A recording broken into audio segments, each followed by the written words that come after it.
dans cette vidéo, on va lancer le cours sur le déterminant. Alors, dans cette première vidéo, je vais plutôt parler de vraiment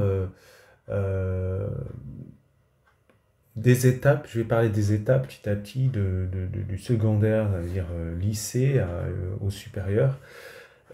Comment on utilise et comment on introduit le déterminant. Voilà, ce qui va mener à une série de vidéos qui va permettre, de bien comprendre cette notion. Alors, le nom, le déterminant, donc il va falloir qu'il détermine quelque chose. La première chose, donc en classe de 2 secondes, donc le chapitre sur les vecteurs, on voulait savoir, donc première utilisation, si U et V sont collinaires ou non. Hein.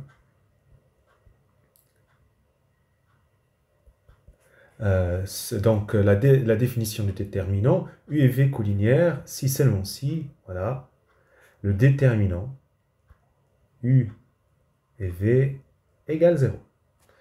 Donc, l'utilisation première et celle vraiment principale, c'est que le déterminant détermine si 2 vecteurs sont collinaires. Si 3 vecteurs, donc, ou bien U, V et W, cette fois coplanaires, hein, en terminale,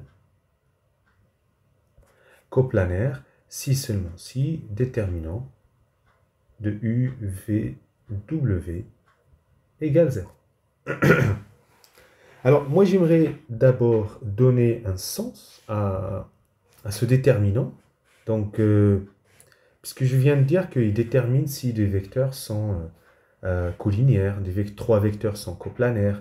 Pour une famille de plusieurs vecteurs, on dit que la famille, elle est liée. Hein. Donc, si je prends U1,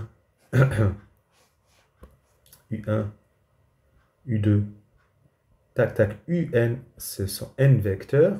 Donc, je vais prendre la famille de ces vecteurs, familiers,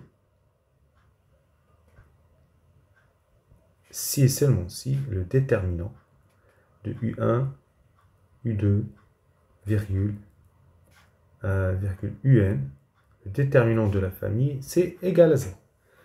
Alors, d'abord, on va donner une interprétation géométrique de ce déterminant. Alors, Kn égale 2.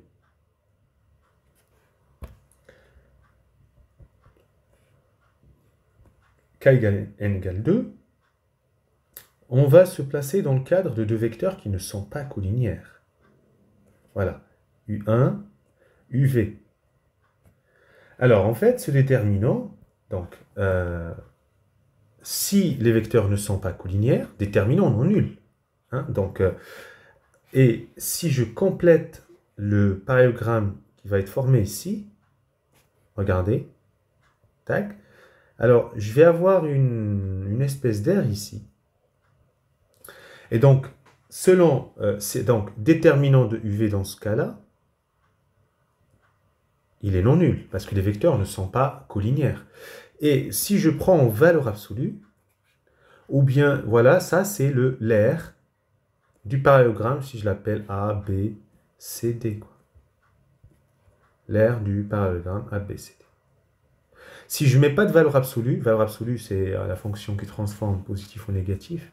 Donc, si je ne mets pas, donc c'est déterminant de UV, ça va être R algébrique. Une R algébrique, elle peut être négative. A, B, C, D.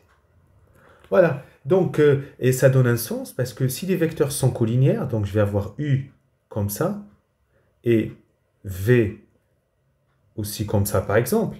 Ou, donc on a soit comme ça, soit U comme ça, et l'autre comme ça. Hein. Donc, U et l'autre fait comme ça. Hein. Donc, dans les deux cas-là, déterminant de UV, c'est 0, parce qu'ils sont collinaires. Et c'est l'aire du parallélogramme, il est aplati, donc R égale 0. R, ABCD aplati. Aplati. Voilà. Donc vraiment, cette notion de déterminant, c'est impressionnant. Dès la seconde, on commence un petit peu à l'étudier, mais de manière indirecte, on va dire. Donc, en terminale, on peut utiliser que, pour montrer que toi, vecteurs sont coplanaires, il va falloir montrer que le déterminant de la famille UVW soit égal à 0. Donc, s'ils ne sont pas coplanaires, le déterminant est nul. Et donc, en dimension pour n égale 3, allez tiens, n égale 3, le déterminant, ça va représenter quoi? Alors, donc, si on se met en dimension 3, hein, tac, tac, tac, ok, donc, tac, tac, tac. Donc, en fait, si je prends ça, ici, je prends U, je prends là V, je prends là W, bah, déterminant, donc les vecteurs ici ne sont pas coplanaires, parce qu'ils sont dans 2 à 2 dans un plan différent de l'autre, déterminant UVW, ici, bah, ça va être un volume. Mais si vous prenez valeur absolue, voilà, c'est volume. Donc ça va être, ici j'ai pris, c'est pas forcément un cube, hein, un parallélépipède, donc je sais pas, parallélépipède, voilà. Voilà. Volume algébrique, voilà. Donc en dimension 3, hein, n égale 3, donc le déterminant c'est un volume. Algébrique si vous voulez sans valeur absolue. Très bien, alors maintenant on a vu ça, donc en option de terminale, vous avez une option maths experte, donc vous avez une notion de matrice, donc quand vous prenez la famille de 3 vecteurs comme ça, hein, ou bien juste 2 vecteurs, ça c'est une matrice. Disons que c'est A, B, C, D, hein. C'est juste une notation de matrice avec U, c'est le vecteur AB, et V, c'est le vecteur CD. Et là, vous avez une jolie donc deuxième utilisation.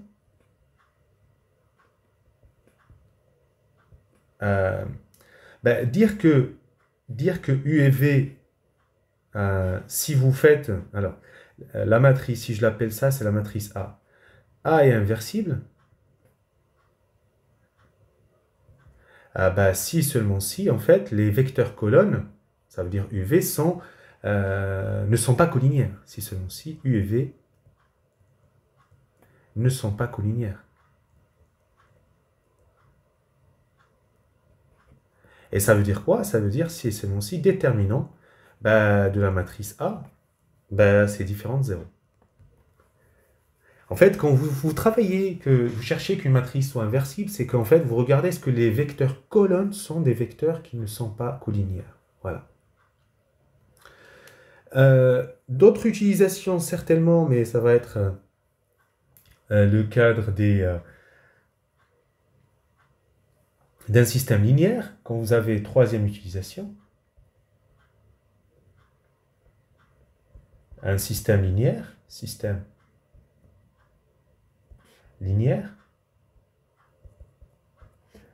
Voilà, si vous voulez résoudre AX plus BY égale C, et A1x plus B1y égale C2. Voilà. Vous voulez résoudre ça, en fait, ça c'est équivalent à AB, A1, B1, vecteur colonne XY égale C, C2. Et donc le système S admet une unique solution si et selon si, la matrice qui est là, si je l'appelle A, déterminant de A, est différente de 0, c'est-à-dire A inversible. Et on a XY, vous multipliez par l'inverse de cette matrice, hein, A, B1, moins 1, C1, C, C2. Voilà, j'ai appelé ça. Voilà. Alors, vous vous rendez compte, là, je suis en train de donner les propriétés du déterminant sans donner une formule de ce déterminant. Vous voyez, c'est tellement incroyable, c'est un outil déterminant en mathématiques, voilà. Donc voilà, pour le cadre d'un système linéaire, on peut faire un système de Cramer. Hein. Système de Cramer aussi, c'est pareil. Hein. Système de Cramer.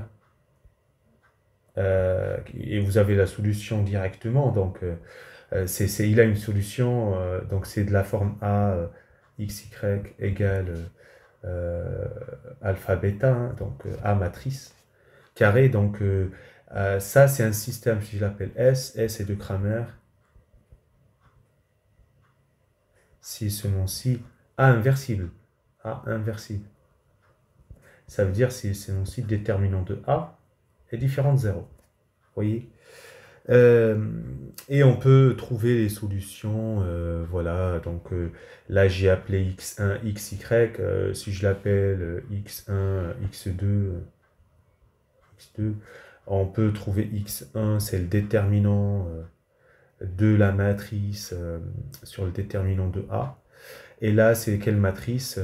Vous remplacez la première colonne par, voilà, par alpha, bêta, et là, vous remplacez la formule. Et si vous voulez x2, c'est le déterminant de... Donc, vous remplacez, vous laissez la première fixe, et vous remplacez la deuxième par le deuxième membre, et vous divisez par le déterminant de A, et voilà, vous avez les solutions.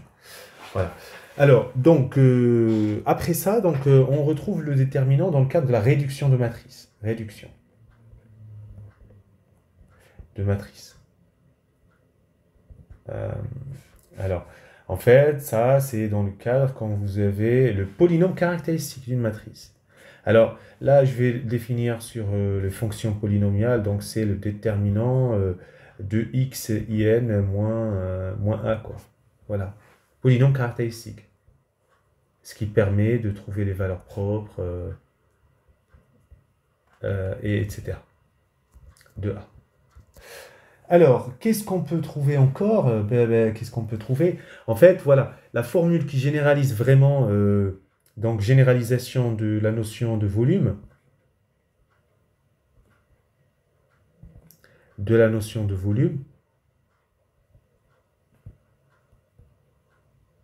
pour n supérieur ou égal, disons, en fait, pour tout n, mais pour quand n supérieur ou égal à 4, là, vous allez avoir, c'est plus un parallélogramme, c'est plus un parallélépipède, c'est un parallélotope.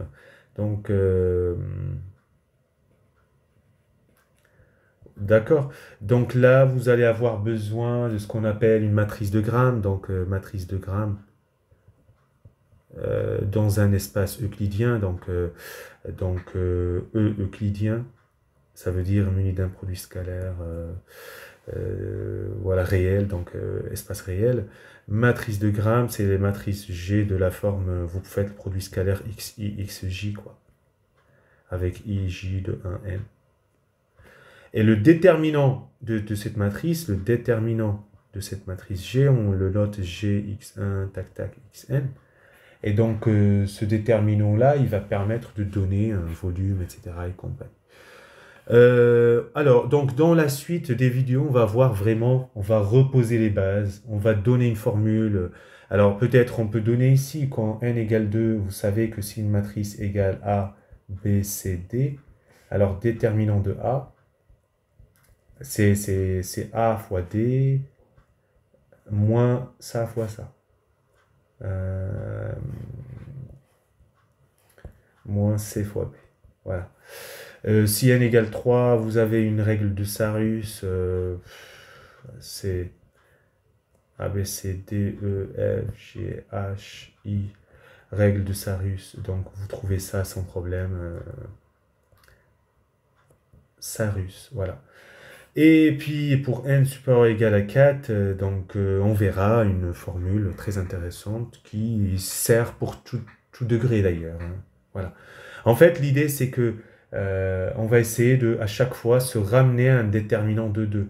Donc si vous voulez pour déterminant n égale 3, on va prendre une règle qui permet de développer par rapport à une ligne, une colonne, ça veut dire par exemple, on fixe ce A là, et on barre la première et ça, et là, vous vous retrouvez avec quoi? Avec une matrice de 2. Vous faites, donc, si je veux le déterminant de A, je vous montre comment on fait. Là où j'ai barré, j'ai pris le A, je le pose, et puis je barre là, et je laisse ce petit déterminant. Donc, F, je sais pas, F, G, H, I. Donc, c'est HI. Et puis, je développe pas pour la première ligne. Donc là, je mets un plus. Toujours la règle, comment c'est plus, moins, plus.